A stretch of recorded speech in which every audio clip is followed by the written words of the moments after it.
देखिए, इस वक्त जो सबसे बड़ी चर्चा चल रही है वो सऊदी अरब और पाकिस्तान के बीच हुए एक ऐसे समझौते को लेकर है जिसकी जानकारी अब धीरे धीरे बाहर आ रही है। और इसी के बाद दुनिया भर में पाकिस्तान को लेकर तरह तरह की प्रतिक्रियाएं देखने को मिल रही हैं।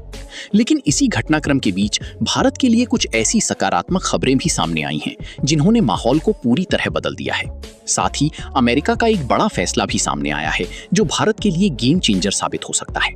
और यही नहीं, भारत और ईरान के बीच भी एक ऐसा कदम उठाया गया है जो पिछले कई सालों में देखने को नहीं मिला था।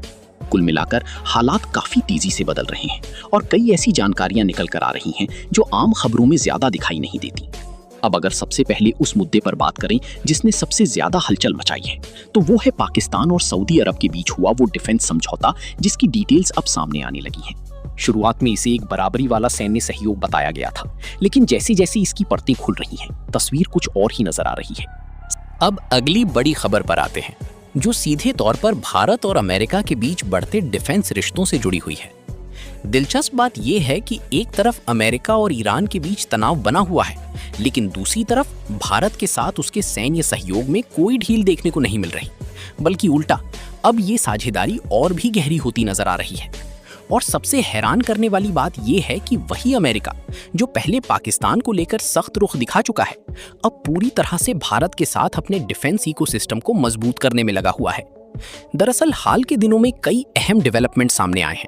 पहले जहां तेजस फाइटर जेट के इंजन से जुड़ा बड़ा समझौता फाइनल हुआ, वहीं अब एक और बड़ी योजना पर काम शुरू हो गया है। खबर ये है कि भारतीय वायुसेना के लिए करीब 80 मीडियम कैटेगरी के ट्रांसपोर्ट एयरक्राफ्ट भारत में ही तैयार किए जा सकते हैं। ये सिर्फ एक डील नहीं, बल्कि एक बड़ा रणनीतिक बदलाव माना जा रहा है।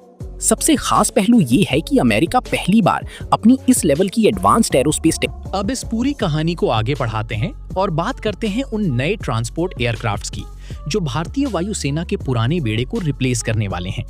दरअसल जो विमान आने वाले समय में शामिल किए जाएंगे, वे धीरे धीरे पुराने AN-32 को हटाकर उनकी जगह लेंगे।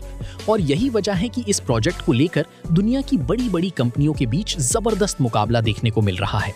इस रेस में यूरोप की एयरबस का A400M और ब्राजील की एम्ब्रियर का C390 भी मैदान में है। लेकिन एक अमेरिकी कंपनी का प्लान बाकी सबसे काफी अलग नजर आ रहा है।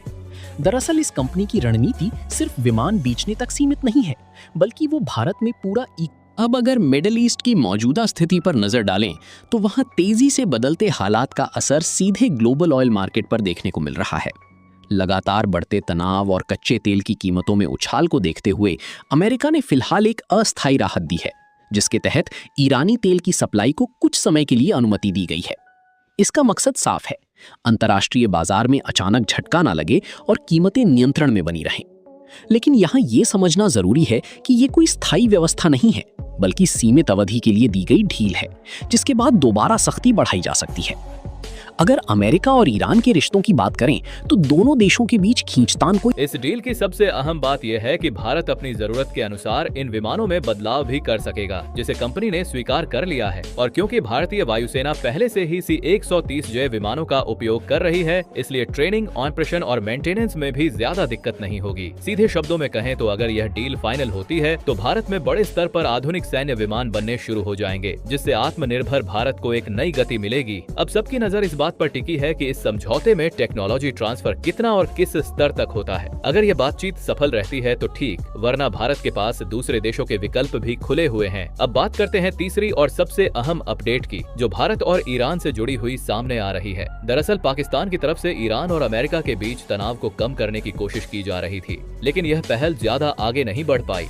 स्थिति यह रही कि न तो ईरान अमेरिका की शर्तें मानने को तैयार हुआ और न ही अमेरिका ने कोई नरमी दिखाई। इसी बीच जब ईरान ने स्ट्रेट ऑफ हॉर्मुज को टोल फ्री करने से इनकार किया, तो अमेरिका ने अपनी नौसेना की मौजूदगी बढ़ाते हुए ईरानी बंदरगाहों के आसपास दबाव बनाना शुरू कर दिया। इसी तनाव के बीच एक चौंकाने वाली खबर सामने आई है कि करीब 7 साल बाद ईरान का कच्चा तेल फिर से भारत पहुंचा है। जानकारी के मुताबिक इसकी मात्रा लगभग 40 लाख बैरल बताई जा रही है, जो 2 बड़े टैंकरों के जरिए भारत तक लाई गई है। अगर इसे इसे आसान भाषा में समझें तो एक बैरल में करीब 159 से 170 लीटर के आसपास तेल होता है, यानी कुल मिलाकर यह करीब 63 से 64 करोड़ लीटर के आसपास बैठता है। यह अपने आप में एक बड़ा घटनाक्रम माना जा रहा है। आपको याद होगा कि 2019 के बाद भारत ने अमेरिकी प्रतिबंधों और दबाव के चलते ईरान से तेल आयात लगभग बंद कर दिया था, लेकिन अब परिस्थितियां कुछ बदलती नजर आ रही हैं। रिपोर्ट्स के अनुसार हाल ही में 2 बड़े टैंकर भारत के तट पर पहुंचे हैं, जिनमें बड़ी मात्रा में ईरानी तेल लाया गया है। असल में यह संभव हुआ है अमेरिका द्वारा दी गई एक अस्थायी छूट यानी वेवर की वजह से।